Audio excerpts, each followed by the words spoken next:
Baik, selamat pagi Ibu dan teman-teman semuanya. Kami dari tim 3 yang beranggotakan Veronica Viera Silvia dengan NIM 201134004, Benediktus Kurnia Andang Jati dengan NIM 201134020, Aurelia Rima dengan NIM 201134076, Yohana Larasati dengan NIM 201134093, dan Devariana Natasha Depari dengan NIM 20113411188. Kami dari tim 3 yaitu tim Rudolf Dreikurs akan mempresentasikan tentang teori pendekatan dari Rudolf Dreikurs, yaitu teori pendekatan iklim.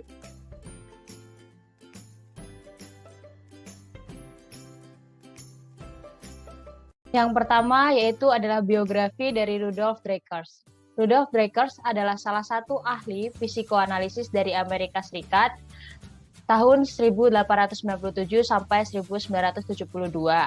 Pada saat itu, Dreikurs tergabung dalam kelompok pemuda yang menunjang idealisme, humanisme, sosial, dan militeristik, serta menjadi prajurit Angkatan Darat. Selanjutnya, teorinya sangat bermanfaat bagi guru untuk melakukan pengontrolan kelas tanpa harus menggunakan punishment secara dominan. Dreikurs meyakini bahwa perilaku bermasalah siswa seringkali dikarenakan keinginan mereka untuk dikenali dan diperhatikan oleh guru atau teman-temannya.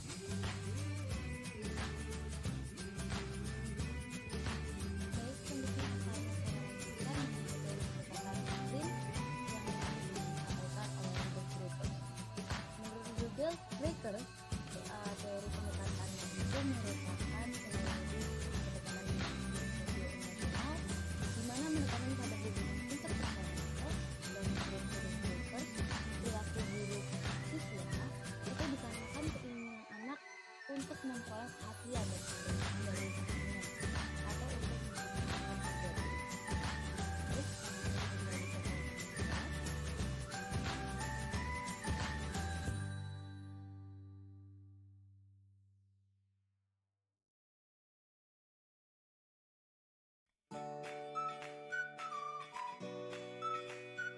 Unmute, Deva.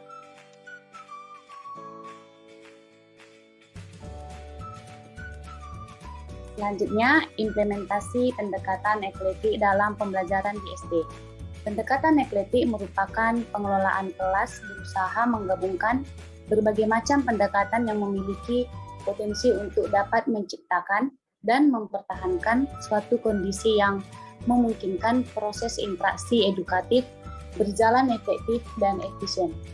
Contoh pendekatan ekletik dalam proses pembelajaran langsung di kelas ada di antara siswa di kelas itu merupakan anak malas, tidak bersemangat atau pengganggu sehingga walaupun mereka melakukan tugas tetapi tidak dengan kesungguhan hati. Kadang-kadang mereka berhenti mengerjakan lalu bermain dan mengganggu teman lainnya. Selanjutnya dilanjut oleh Ayam.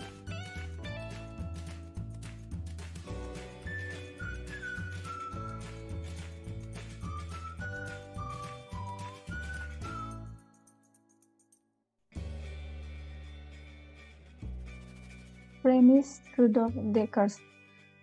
Dreikurs meyakini bahwa perilaku bermasalah pada anak sering terjadi karena keinginan mereka untuk diketahui dan diperhatikan oleh guru ataupun teman-teman mereka.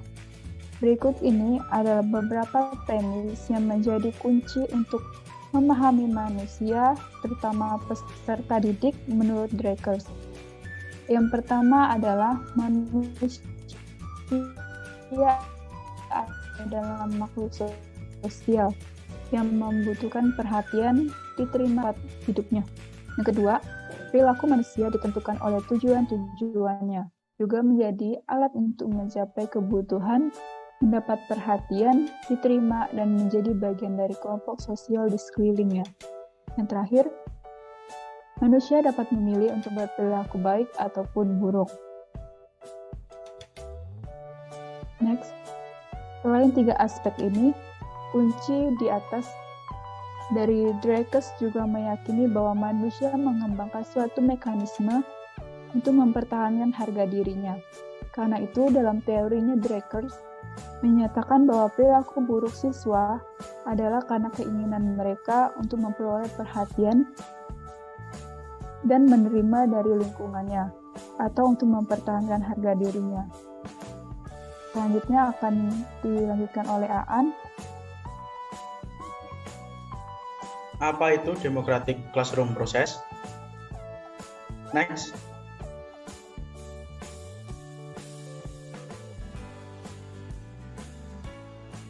Democratic classroom process adalah suatu suasana kelas demokratis, hal yang penting, dengan memberi kesempatan kepada peserta didik dalam bertanggung jawab dan menghayati tata aturan masyarakat serta memperlakukan peserta didik sebagai manusia yang dapat secara bijak mengambil keputusan dengan konsekuensinya. Next.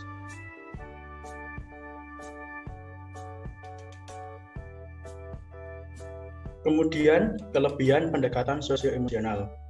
Yang pertama, siswa merasa nyaman karena hubungan baik dengan guru. Yang kedua, penyelesaian masalah kelas dipecahkan bersama melalui musyawarah kelas. Yang ketiga, terbinanya sikap demokratis. Dan yang keempat, selalu ada penghargaan sehingga tidak akan membunuh motivasi siswa.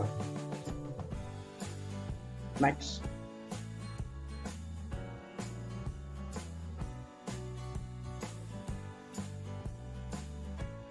Selanjutnya, kami akan menjawab beberapa pertanyaan yang diberikan dari kelompok lain.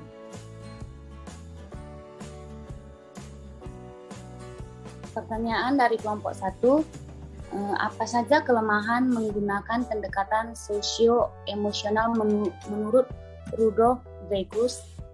Di sini saya akan menjawab. Yang pertama, apabila hubungan siswa terlalu dekat dengan guru atau guru terlalu baik, akan menimbulkan sikap siswa yang terlalu bebas.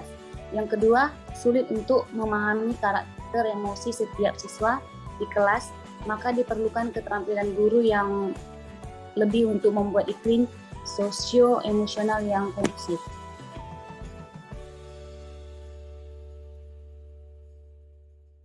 Untuk pertanyaan kelompok 2, bagaimana implementasi teori Rudolf untuk menangani siswa yang terlalu sering mencari perhatian? Dari kelompok kami menjawab, dari makalah yang telah kami susun mengenai Rudolf Dreikurs mengatakan ada tujuan siswa sendiri mencari perhatian, yaitu yang pertama adalah mendapatkan perhatian baik dari guru maupun dari teman-teman mereka. Yang kedua, tidak ingin dikuasai oleh siapapun termasuk dari guru mereka. Yang mereka inginkan justru ialah mengontrol gurunya sendiri. Yang ketiga, melakukan pembalasan terhadap teman yang pernah menyakiti atau melukai hati mereka. Yang terakhir, berpura-pura tidak mampu mengerjakan tugas atau belajar suatu materi untuk memperoleh suatu perlakuan yang spesial dari guru tersebut.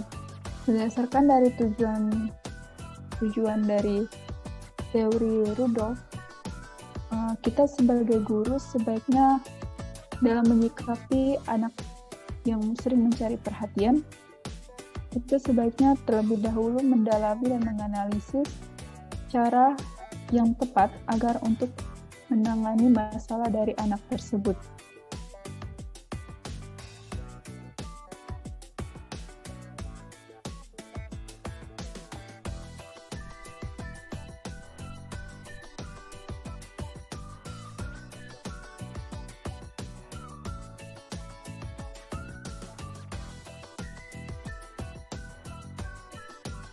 Selanjutnya, pertanyaan dari kelompok 4. Pada kelebihan pendekatan sosial emosional, di situ disebutkan bahwa siswa merasa nyaman karena hubungan baik dengan guru. Apa yang membuktikan siswa tersebut merasa nyaman? Dari kelompok kami menjawab, mereka merasa nyaman ketika siswa tersebut didampingi dan diperhatikan oleh guru mereka. Karena hal tersebut akan menjadikan siswa merasa aman dan nyaman.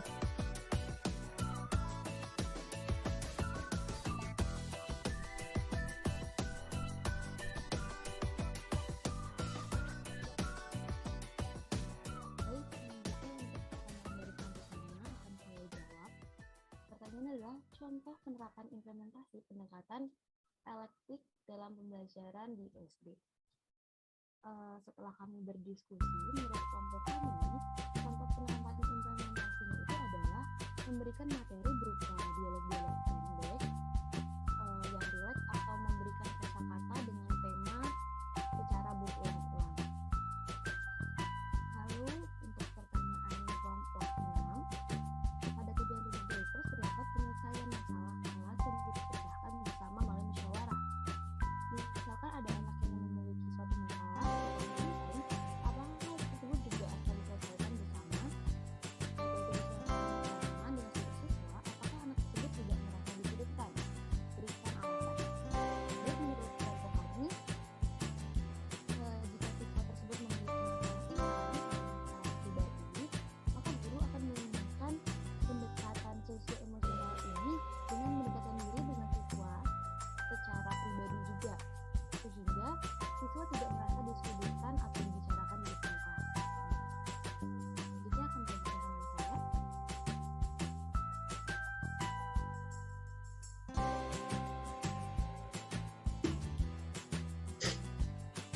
Baik, saya akan menjawab dari pertanyaan dari kelompok 8. Manusia adalah makhluk sosial yang membutuhkan orang lain untuk bersosialisasi. Namun pada kenyataannya masih banyak orang di dunia yang antisosial, bahkan takut bertemu dan bersosialisasi. Mengapa hal tersebut bisa terjadi? Kelompok bisa kemukakan pendapat dengan memberi contoh konkret yang mungkin pernah dialami. Baik, menurut saya, orang yang merasa takut dengan orang lain itu disebabkan karena fobia. Selain itu, fobia juga dapat dialami ketika anak dari kecil, yaitu dengan cara dimanja oleh orang tuanya. Dan jika ia tumbuh besar, maka anak itu akan merasa kurang percaya diri dengan dirinya. Selain itu, keturunan dari keluarga juga mempengaruhi rasa percaya diri seseorang. Next, selanjutnya silakan. Selanjutnya saya akan menjawab pertanyaan dari kelompok 9, yaitu adalah pada bagian implementasi pendekatan dalam pembelajaran di SD, ada kalimat menggabungkan berbagai macam pendekatan. Pertanyaannya adalah, pendekatan apa saja dan berikan contohnya dalam pembelajaran di SD. Baik, jawabannya adalah yang pertama pendekatan pemrosesan informasi. Sebelum pembelajaran mengenai tumbuhan, anak diminta mengamati tumbuhan dan menuliskan bagian-bagiannya di rumah. Lalu yang kedua ada pendekatan sosio-emosional. Ketika seorang guru melihat salah satu anak didiknya sedang bersedih atau mengalami sebuah masalah, guru tersebut langsung datang pada muridnya untuk menanyakan secara langsung apa yang sedang dihadapi oleh anak didiknya tersebut. Dan yang ketiga, yang terakhir adalah pendekatan kerja kelompok. Misalnya dalam suatu kelas, guru memberikan suatu materi yang mesti diselesaikan dengan kerja kelompok, maka guru juga harus mampu mengatasi atau menghandle permasalahan di setiap kelompok. Sekian presentasi dari kami kelompok 3. Terima kasih.